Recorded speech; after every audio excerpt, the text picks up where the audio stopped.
আমার ছেলের মারিয়ে লিছে, মনে করেন এরা চাকরি করতো স্বপ্নের ফার্মে।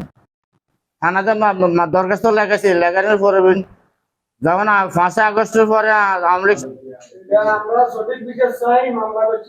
500 করে 1000 টাকা জমা দিয়েছে, কেস সাথে আটবা দিয়ে রাখছে গলার মধ্যে স্বপ্নের মেয়ের এটাই।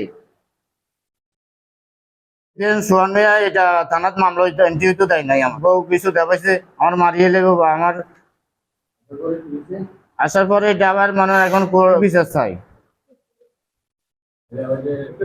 হ্যাঁ, এখন আমি এই সময়ে সবকিছু আমার সাথে